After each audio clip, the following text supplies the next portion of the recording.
Hello, and welcome to the Three Questions Podcast, where we dive deep into the world of wealth management and connect you with industry experts. I'm your host, Wayne Baxter, Senior Executive Manager at One Capital Management.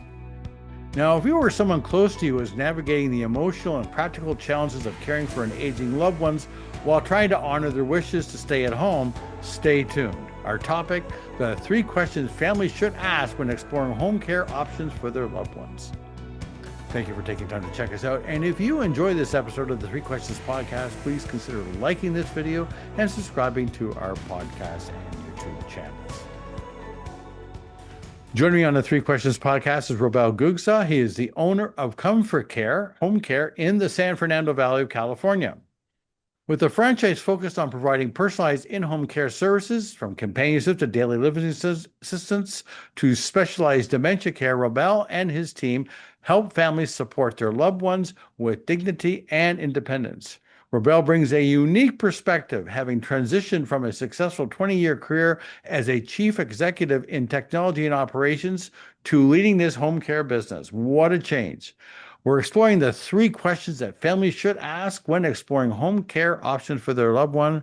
Robel, we've talked about doing this, so we're having you on the podcast. Here you are. Thank you for making yourself available today. Great to see you.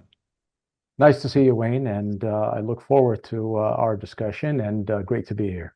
I'm really great to know. This is something a lot of talks on sidewalks, and the conversations seem to keep going. So it seemed like a no-brainer we'd have you on the podcast. I really, really appreciate it. Absolutely. Now, before we get to our three questions, I'm sure that our audience would enjoy learning more about you and your impressive background. You've had 2 decades of success in technology and operations as chief executive.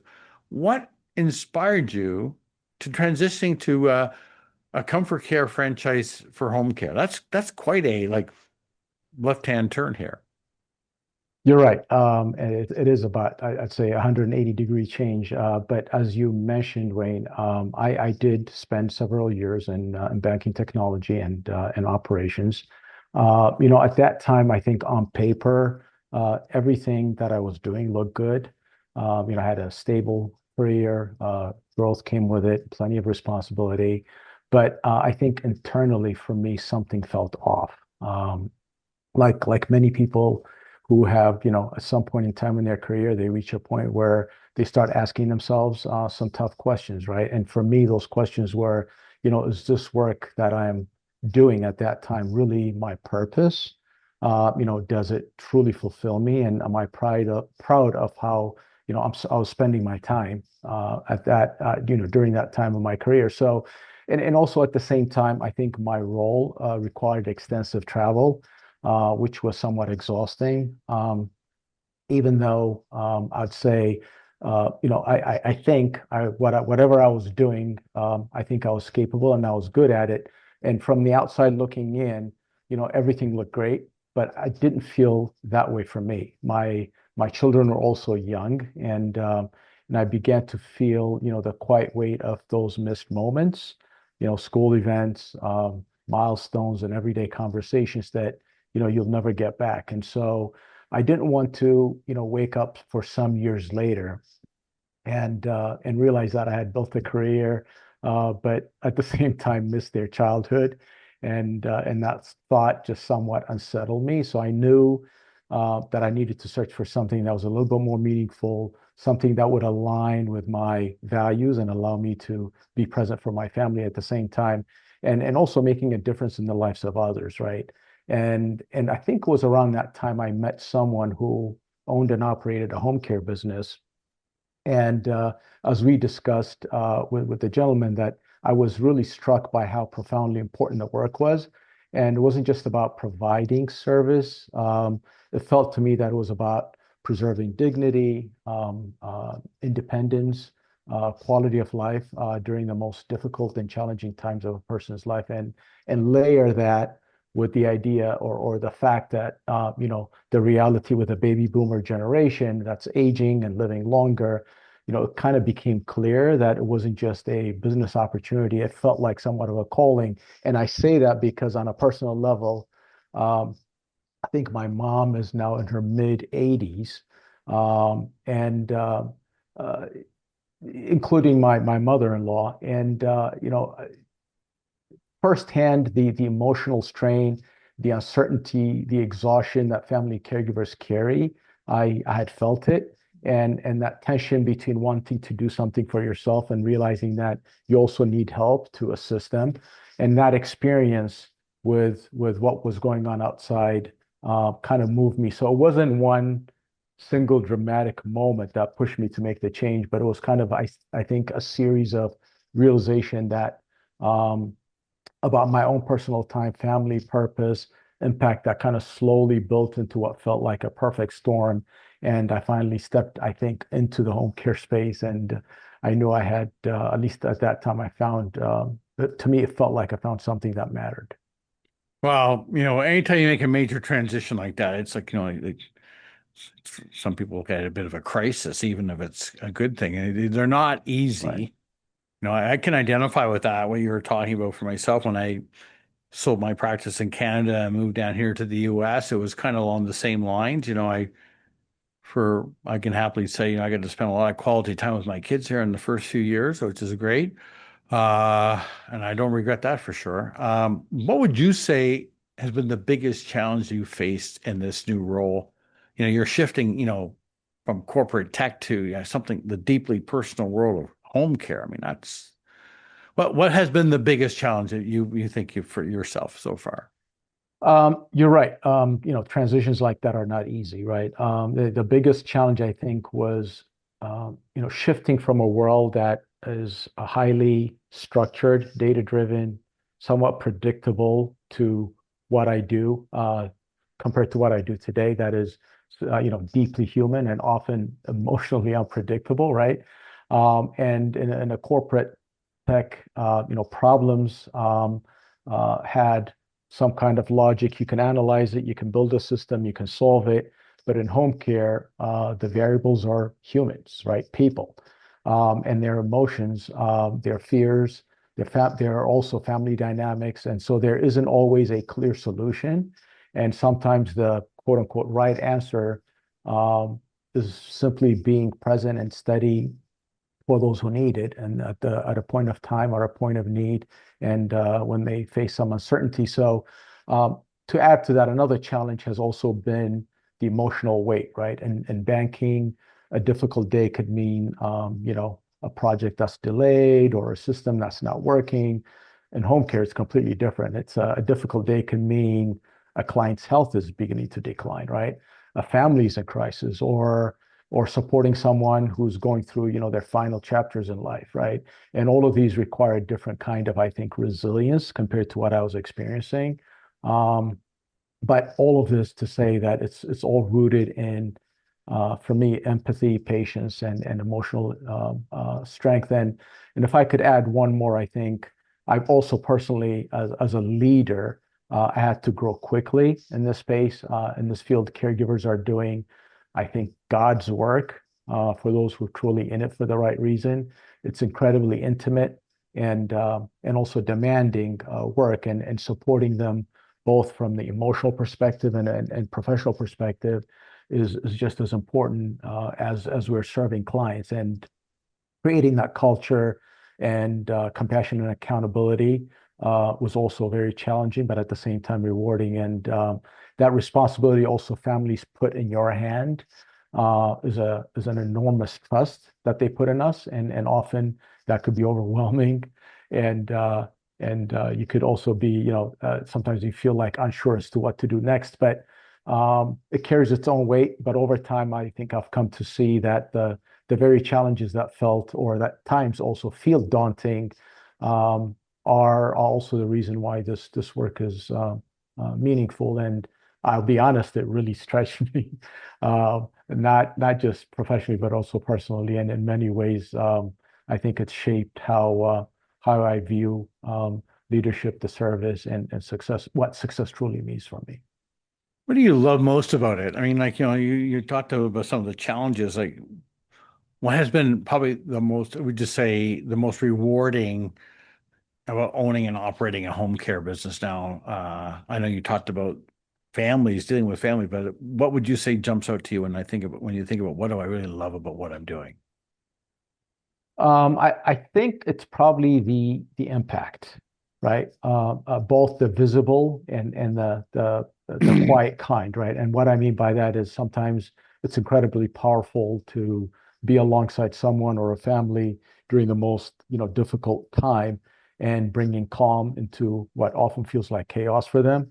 Um, for example, a daughter could call us one day and she'd say, you know what, thank you very much. I finally can can feel relieved or sleep through the night because she knows that someone is there taking care of her mom, which is meaningful.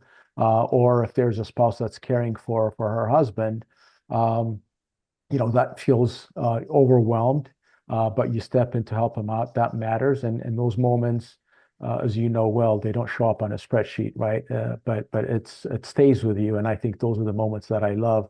And also it has a ripple effect, right? It's not just the individual we're caring for. It's supporting the entire family, right? Preserving their dignity, independence, and connection. And it's simple things such as enjoying the safety of going out, enjoying as a companion, having meal with their friends, going to favorite restaurant, or giving them the chance to continue to live at home where they've resided for years, right? So those small wins are for me what I love about it. And on a day-to-day perspective, I think it also um, uh, every call, every care plan, every caregiver that we send to someone's house has a meaning behind it. And it's not unlike the prior career. It's not about abstract work. It's very deeply human. And to me, that feels worthwhile because you're doing something that's genuinely improved someone's quality of life. You know, what I, in the role that I have, one of the things, doing planning work for my clients, and one of the things that, obviously you think about your loved one who is needing care, right? But I think it's generally agreed upon, and everybody in the long-term care space, that the caregivers end up being the ones who are is more impacted than even the person receiving the care, right? It's the spouse looking after the husband looking after, the Right. wife, or the parent who needs to be cared for by their children. The impact on the caregiver. I think to your point would be the where you they're the ones who look at you and say, "Thank God for Robel." Right. Right. Under 100%. I Okay, agree. let's get to our three questions. Again, the topic today is the three questions families should ask when exploring home care options for their loved one. Robel, let's get right to it, my friend. Question number one. My parents are both in their 80s and they still live on their own. I live quite a distance away, and between work and my own family responsibilities, it's becoming increasingly difficult to balance everything while also keeping a close eye on their needs. They both want to remain in their home and for the rest of their lives. However, during a recent visit, I noticed signs of functional decline in both of them. What options are available to help them continue living independently and safely at home as long as possible? Rebecca, I'll turn it over to you. Yeah. So first, let me start out by saying that I think with the person who's asking the question, I think it's the right question being asked at the right time, right? And I say that because I think, first of all, it's completely natural for your parents to want to continue to age in place or age at home. In fact, most adults do that because at the end of the day, home is comfort, it's Maintaining identity. independence, or at least a sense of independence, right? Absolutely, and control and routine, right? Yeah. And as adult children, I think we want to continue to honor that. But I think where the challenge comes in is, uh, independence doesn't mean doing everything alone. Um, by themselves for your parents, right? It can mean, having the right support in place to stay safe and maintain the quality of life, which is important. And so if you happen to be living far away and you're managing, your own family, juggling career and feel like, you're constantly on alert and wondering if something is happening that you can't see, that could be exhausting, right? But the good news is that there is a spectrum of support that where it doesn't have to be an all or nothing, right? You could start with a few hours of say, for example, companion care each week, which would mean, some kind of help with meals, transportation, light housekeeping, maybe medication reminders, and some form of social engagement. Now, that alone can, in my opinion, reduce risk and give the adult children some peace of mind. But now, as we all know, functional decline continues to progress. And if it does happen to go down that path or transition towards that path, you can layer in what we call personal care support, which could include, assistance with bathing, dressing, transfers, and safety monitoring. And Activities, we like to call them activities of daily living, Robel. perfect. There you go. Exactly. Exactly. And so the key is to help, before there's a crisis, right? Often, I come across families who wait until their parent falls or there's a hospitalization or a major incident, which forces them to make a decision at that point of need. And I think when support can start or be introduced gradually, it feels less threatening and more like empowerment. So I usually say, if you're challenged with those things and you visit your parents, one thing you want to do is pay attention to those subtle signs that can tell you whether help is needed, such as, is their house any more cluttered than it used to be, right? Do they have food in their fridge that's expiring? Are their bills not being paid or piling up? Are they avoiding some of the activities that they used to enjoy? Or just simply observe how they're, maneuvering around the house. When they bend over or crouching to pick up something, are they struggling, right? From a seated position or keeping track of important dates and birthdays. Or another thing that I do with my mom is I watch her as she drives to see how she's driving, right? Does she pay attention? How is she turning the steering wheel? Is she checking blind spot? Those are the small indicators, I think, that tell a bigger story of what's to come. And the goal is not, I think, in my opinion, to take independence away. It's how do you protect it? And with the right plan, I think most older adults can remain safely at home. And uh, I often see that, after you do all of this observation, I have a lot of adult kids who call and say, okay, yeah, I do see these things happening, but how do I talk to my loved one about it, right? Because that's really where the tough conversation comes in. And it's a sensitive topic, right? Your loved ones, when you bring those things up, they may feel that, they're burdening you with to care for them, or suggesting care could mean you no longer care about them. So it may be hard for them also to admit that they need assistance. So, I usually say some ideas in terms of how you can communicate is first and foremost, I think, be proactive, right? The sooner you bring it up, the better. And often, you don't want to wait too long for injuries to force you to seek care, which because it could be stressful. Second is, I think you need to be open in terms of having the talk. Let your loved ones know that you desire to discuss the topic, but don't make it about an intervention, right? You don't want them to feel like they're surprised by the discussion. What you want to do is you want to let them know that you like to talk about their future, set up a time about how they can continue to live independently, but also break up the discussion over several days. And at times you may get a pushback. And if they do, just back off for a little bit, give them some time to think about it, because you want them to digest it a little bit. And last but not least, be prepared, right? Have the necessary information about what long-term care is, do your research, find out what options are available, and have a clear idea about what you want to prioritize in terms of care for them. And if your loved ones have concern about accepting care, some type of reassurance, and letting them know that it's about helping them be more independent, to stay in their own home longer, and providing them a way to enjoy life. And I'll say all of that to say, just be a good listener and genuinely consider their priorities. And it's really not about you; it's about them. How important is it, in your opinion, Rebel, for families to factor in the long-term costs of these offers? And do you find that families have done their homework by the time that they've reached out to you? Do you find that they're, relatively speaking, they're prepared?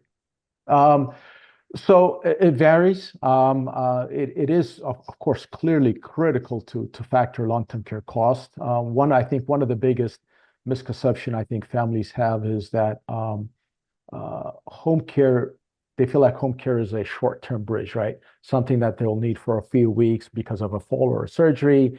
And in reality, especially when dealing with progressive conditions like dementia and mobility decline, care needs often increase gradually, right, over a period of time. And that starts, maybe a few hours a week, it could turn into daily support. And so without the proper planning, that growth in care needs can become financially and emotionally stressful. And from a financial standpoint, to your point, I think families should definitely think about in terms of sustainability, right? Not just what can I afford today, and the right question is not can we afford care for this month, right? It's can we afford this level of care or Going potentially forward more? Exactly, exactly. Going forward for the next 1, 3, or 5 years if needed, or right? longer. Or longer, right? Right. I will. You made me think of my aunt, my late aunt, late Aunt Arlene, who was my mother's baby sister. This is back in Canada, Robel. And to your point, just to go back a little bit, you were talking about the signs, and I remember my cousin telling me about he was still living at home at the time, talking about how his mother started. She was a really great cook and cooked a lot of diverse meals and so Right. on. And they noticed that they were having the same meal 3 or 4 times a week all of a sudden, as an example, right? Yeah. Just one. Yeah. But there were things that happened afterwards. But ultimately, she was diagnosed and she lived like 13 years. Yeah. Yeah. And very long term, very long term. Not it wasn't a matter of weeks. So to that point, you had to, I hate to say it, but you had to, hope for the best but expect the worst and plan accordingly. Right, right. And I think, there's some families who are very well prepared. They've reviewed their long-term care insurance policies if they have one, spoken to their financial advisors or wealth managers, discussed their plan openly, with including their parents. And those conversations, I think, from my perspective, make the implementation a lot more smoother and a lot easier. But also at the same time, more often than not, there are families who are reaching out during a moment of urgency and they may not have fully evaluated their financial the financial implications of what they're about to do. And I understand they're focused on solving the immediate problem, and that's completely understandable. But I think for you as well as myself, our role is not just coordinating care, right? It's helping families think strategically, right? Hmm. And that might mean encouraging conversations with you and state planners, long-term care insurance professional about aligning those care decisions with the financial reality so that families don't feel forced into reactive choices, right? The earlier those financial conversations happen, the more options family typically have and the more control I think they can retain. And the outcomes are almost always more stable and less stressful when that happens. Rebel, there's a phrase I like to use to just to sort of encapsulate that is act or be acted upon, Well right? said. Well said. You know what I'm saying? So our topic today is the 3 questions families should ask when exploring home care options for their loved ones. Joining me is San Fernando Valley-based Robel Gugsa. He's the owner of Comfort Care Home Care. Robel, great seeing you again. Thanks a lot for joining us. Let's move on to question number 2. My father is in his late 70s and has dementia, and my mother has been his primary caregiver. It's becoming clear that the responsibility is taking a significant toll on her health and well being. I've started to explore in home care options for my father, including hiring a private caregiver or working with a home care agency. What are the differences between the two, and what are the advantages and disadvantages of each approach? Yeah. Robel, I'm going to turn this one over to you. Sure. So I think that's a question I hear a lot more often, or often, I should say. First, I think it's worth acknowledging that in this case, the mother has likely been carrying a tremendous emotional and physical We were load. talking about that earlier, but the amount Right. of impact on the caregivers is Right. immense. Immense, right? The spousal caregivers, they push themselves beyond, their healthy limits, and I think sometimes they see it as part of their commitment.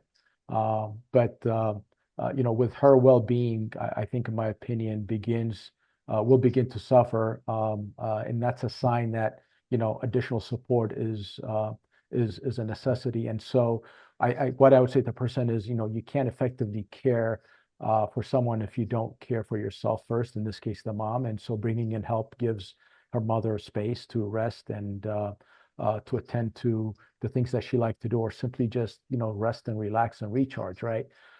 So when exploring, in this case for home care, there are typically two options to consider. First is the full service home care agency like ours. And in our business model, caregivers are our employees. They're employees of the agency, and the advantage is that you have a reduced liability and administrative burden for the lowered administrative burden for the family, right? You're not becoming the employer, the agency is. And we manage as an agency all aspects of the caregiver staffing, skill training, scheduling, and replacement in the event that someone calls out. And then there's the other side, which is the private hire. And with private hire, the family becomes the employer, right? The family is responsible for, especially here in California, the labor laws are complex, particularly if you have someone who's a live-in caregiver. That could have That can turn implications. into a hornet's nest, my friend. That's We've heard exactly stories, right. I know you and I both have, and what happens and people aren't even thinking about that when they go and hire, they think they're doing a great thing. And they have the same caregiver for, 8 years. And then the other side of the coin is flipped over, and they discover that they have potentially significant financial exposure. Right. And the reason for that is in California, there's very strict labor laws, wage and hour, and anyone considering, in my opinion, a private hire should at least at a minimum consult with an employment attorney Oh, big to time. avoid any unintended wage and hour violations, right? You have like workman's compensation, you got overtime issues, you got a whole, not in addition to all the tax reporting that you may Right. have. Right, right. And there also, so just to add to that, Wayne, beyond the employment structure of the agencies and private hire, what agencies bring to the table is there are additional values provided that they provide or bring to the table some of those features. One is care management, right, which is a way to collaborate with the client, an approach that assesses their evolving care needs. How do you, they will help you adjust the care plan over time, coordinate additional services with other healthcare providers, providing some education to families and reduce unnecessary hospitalization. And all of that is to help bring about a continuity of care. And then there are other agencies who are also licensed to provide another layer called skilled nursing at home, which is called home health. And that's really for those who have a medical necessity. And those organizations bring in licensed professionals such as RNs, LVNs, therapists to provide care for wound care, medication management, physical therapy, and chronic disease management and monitoring as well. And then there's also a fourth one. Some agencies include what they call accessibility assessments, right, for home safety. So what that means is, to the extent that you're worried about fall risks, the house may need additional modification like grab bars, improved lighting, non-slip Changing where the flooring. plugs are. That's one other Exactly. people forget about. All these plugs that are like 6 inches off the floor, all of a sudden they got to be moved up to, you Right. know, at least up to waist level. Right. That's one Right. that people a lot of forget a lot of times. Everybody in every house, including ours, all the plugs are on the floor or near the floor. Right. You have to do some modifications for sure. Right. And those things are, a lot of times the falls usually occur either in the kitchen or the bathroom, right? So making those proactive adjustments or home modification is, I think, the right choice. And there are agencies who provide a lot of these services. So back to the question, the real question is not, I think, in my opinion, not just purely private hire or agency. It's also about, what's the level of support and oversight and risk management the family willing to take on, right? And I don't think there's any one size fits all answer, but the clarity about responsibility and the long-term progression usually guides the right decision of which one of those paths you want to take. I just was thinking about this. Like, there's another layer here I just thought of. This idea of like the liability sort of oversight supervision. Right. So like, for example, you're hiring people, so you've done your background checks. There's backup support. I'm sure there's some kind of liability insurance coverage. Like, how do families mitigate that risk on their own? And maybe the comparative option between working with Comfort Care versus just going and hiring somebody who maybe are referred to them by a family member or friend. Right. Right. So, Independent question. contractor, in other words. Right. Right. With private hire, right, when you become an employer, that means just to the points that you touched upon, you are now responsible for payroll taxes, workers' compensation insurance, liability coverage, and compliance with wage and hour, right? Like I said, California laws are complex and it makes it really complicated. And you could face some unintended violations, right? On the other hand, with home care, we manage all of that. We pay the payroll taxes. We have workers' compensation insurance, liability insurance. In addition to that, the one thing I think people forget about private hire is we do background checks with the FBI, Department of Justice. We do fingerprinting. We check the driver's license for any moving violations. And then we manage the other piece, which is the scheduling and replacement if someone calls out, right? So the advantage here is, with an agency, it's the reduced liability and the administrative burden. So you can avoid becoming an employer, and in this case, the agency is. And so beyond the employment structure, like I mentioned earlier, and the liability, some agencies have layers of care management, skilled nursing, and accessibility modification built into that. Like, again, I think we talked about this earlier. This is what you're really laying out for us, is that the amount of due diligence that you're able to do, it really comes into a big part of what you do. We've talked about this before, is the finding the right staff, finding the right people to put in place to care for your clients, right? So that's a big part of what you do. Correct. Big part of what you Right. do. Okay, Robel, let's move on to question number 3.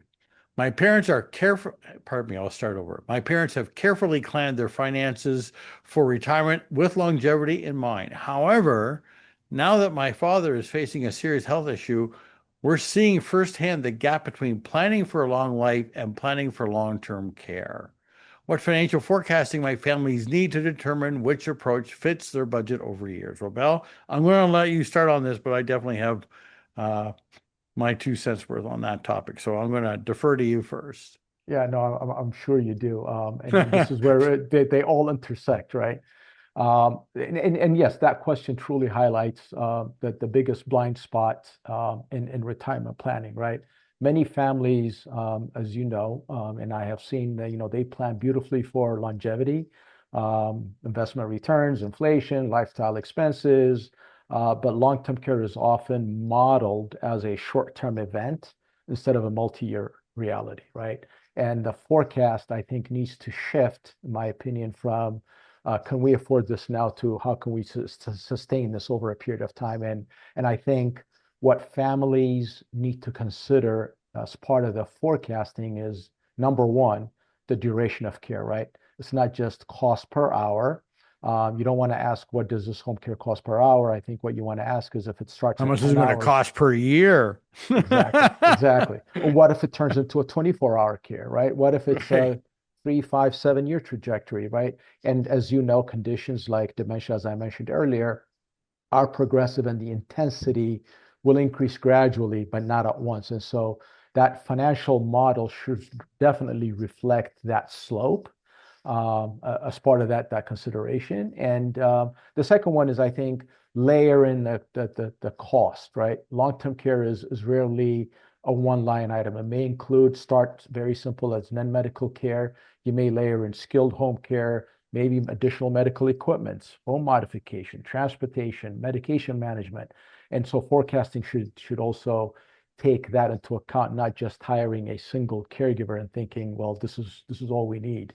And then there's the part where, how does this impact, to the extent that there is a healthy spouse, what does it really mean? Right? What does it mean for spouse's income and for her to remain secure in the home, right? And housing costs, are they continue to be sustainable and the lifestyle and the quality that she's used to or he's used to, and preserve as much of that as possible as you forecast a lot of this. And I think common mistake is that, you know, you at times you're modeling care costs without protecting the surviving spouse and the long-term viability. Well said. Based on your experience and sort of the way you talk about looking down the road, which I entirely endorse, and based on your experience, how important is early forecasting for home care costs? For example, projecting, like we talked about earlier, 5 to 10 years out. And in your view, what role can their advisors play in helping them basically estimating and calculating what the quality of care is going to be, and without depleting their assets? So your standpoint on this, how do you view this process? Um, First, I think that's a very powerful follow-up, but uh, it's exactly where I think, as I mentioned previously, where care planning and wealth management or forecasting intersect.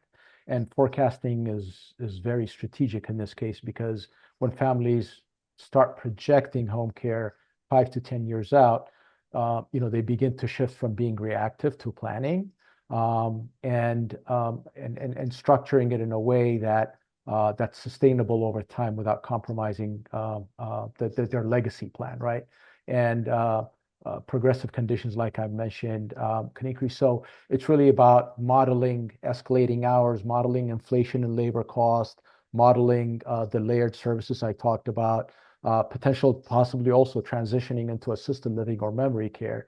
And so without that long-term modeling, I think families, can end up underestimating the cost trajectory. And I think the most important role, especially for you as an advisor, that you can play, in my opinion, first of all, you guys play a critical role in this. I can't, where I see the value, and that is what you guys really bring to the table is you can stress test the plan, right? The models, you can come up with multiple scenarios that support, whether it's full-time facility care, and show how each of that impacts the asset's longevity, right? And then optimizing the asset sequencing, right? Determine which accounts to draw from, because the last thing you want to do is you want to draw from high growth assets in order to pay for some of this. So how do you manage that and how do you sequence that? And to the extent they have insurance and hybrid policies, obviously reviewing that and looking at the elimination period and how those integrate with the day-to-day cash flow. And as I mentioned, protecting the healthy spouse and at the end also preserving the dignity with respect to, in my opinion, I think when you have clarity around the numbers, they give the family optionality. And to the extent that there is option, it means autonomy. And autonomy at the end of the day preserves dignity, right? So the biggest risk isn't, in my opinion, necessarily the cost of care. It's the absence of planning that often just completely devastates family. So Being blindsided, thank you. being blindsided, unprepared. Yeah, every time I talk to a new family, Rebel, including today, earlier today, I was like, it's great for blue sky. I call it blue sky planning. Let's assume you're going to live into your mid 90s, late 90s, and you walk into your grave and go to sleep. Like it's all, but what happens if the opposite happens, right? And like to your point, long-term care events can go on for a long period of time. So let's plan. Let's again expect the worst, plan for the worst, hope for the best, and see how things look. Right. And that helps provide, people like myself with some guidance. Quite frankly, it gives us a chance to say, okay, based on all these numbers, here are the things we need to do to protect you as best as we can going forward, as opposed to, the 911 call. Hypothetically speaking, when they call you up and say, we need care now Right. and how much planning you've done. Well, none. That's the other end. So we don't want that.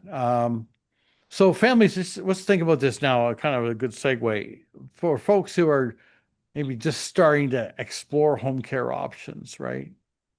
In your view, what is the first step they should take, Robel, when it comes to assessing their loved one's needs and for looking for the right provider? Okay, so they're like realizing now that they've got to do something. What are sort of step one, step two, if you will? Um, so for those who are starting to explore, I think there are three options, and that is plan, plan, and plan. There you go. I couldn't say it any, I mean, Yeah, I yeah, can't yeah. stress it anymore, When right? you're not planning, you should be planning, right? Right, exactly. So first, I mean, I joke, but understanding, as I mentioned previously, understanding the difference when it comes to hiring help, the core difference between private and an agency, that comes down to, as I said, responsibility of the risk. With private hire, you become the employer. With an agency, the agency takes care of that. So the trade-off there is cost versus convenience and risk management. The second one is, you need to start the discussion early. Long-term care is challenging, and for many adults who've been very independent, 80, 85, 90 years, to shove someone in their home and saying, you need help is not the way to do it. I think you want to be proactive. The sooner you bring it up, the better. And often you don't want to wait too long for an illness or injury to do that. And also, as you begin those discussions, I'll repeat again, be patient. This conversation may not always go smoothly, but you don't want to give up. It may take a few more retries before your loved one is ready to accept assistance. But I'll say it's not about you. Be a good listener, and I think you'll get there. For those who are concerned about, you talked about earlier, with affordability, one of the things that we specialize at One Capital is doing very detailed capital forecasts. So, what advice would you give a family on the idea of integrating financial planning, wealth management on home care decisions? Any opinion on that from your point of view? Yeah. Um, as I mentioned, long-term care is a gradual thing. So from a financial standpoint, I think the most important thing families should think is think in terms of sustainability, right? Not just affording what you can today. It's not just about coordinating care. It's really helping families think strategically. And that might mean encouraging conversations with people like you, wealth managers, estate planning attorneys, long-term care insurance, and really at the end of the day, align the care decision with the financial reality so that families don't feel forced into reactive choices, right? And the care isn't just I feel like health is or the decision on health, it's a capital allocation decision. And like any other capital decision, the benefits of modeling, and Wayne, you guys are expert at this and you do this every day. I would say first thing is model the long-term care as a multi-year scenario, not just a line item, and create a range of different options, a conservative, moderate, or an accelerated one, so you can understand what the sustainability could be across those different scenarios. Um, I think I touched upon, the asset strategy in terms of the trajectory, what accounts do you want to draw on first? I'm sure you guys talk about the tax efficient sequencing, right?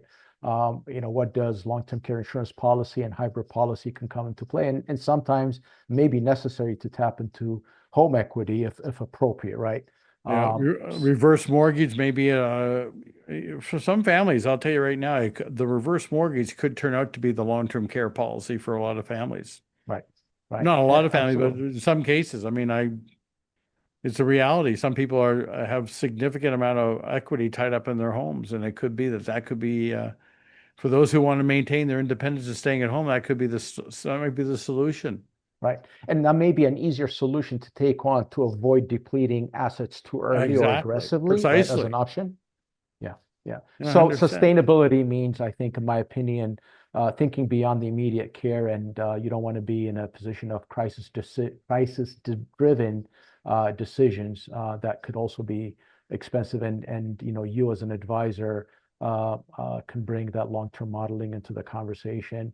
I feel like doing more in terms of protecting the wealth and preserving the family's stability and peace of mind. And I think I'll kind of, in summary, say that planning for longevity is without long-term care is one of the biggest disconnects that I see with families, and addressing both together, the outcomes are almost always stable and less stressful. And ultimately, I think that's what sustainability planning is about. You just brought something up in the disconnect, and here where I think one of the disconnects that, I've had conversations with clients that have said, I'm not going to need long-term care. I'm going to live a really I really take really good care of myself. I'm going to live long life, but I'm going to be really healthy, and I'm not going to need care, and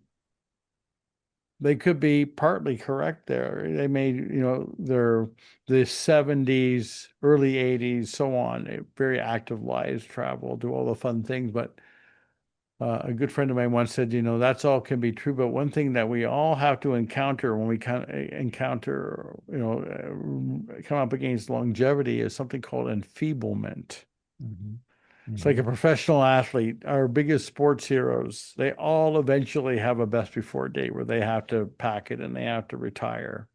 Well, the same thing kind of applies later on in life, that we eventually all have to encounter enfeeblement as an outcome. And that could be where that long-term care need will come in, right? It isn't because you haven't looked after yourself. Maybe you've done extremely well, looked after yourself incredibly well, but people now, I remember when I was a kid growing up in Nova Scotia, Canada, people died in their late 60s, early 70s, people kind of shrugged their shoulders, well, this is back in the 60s, right, Robel?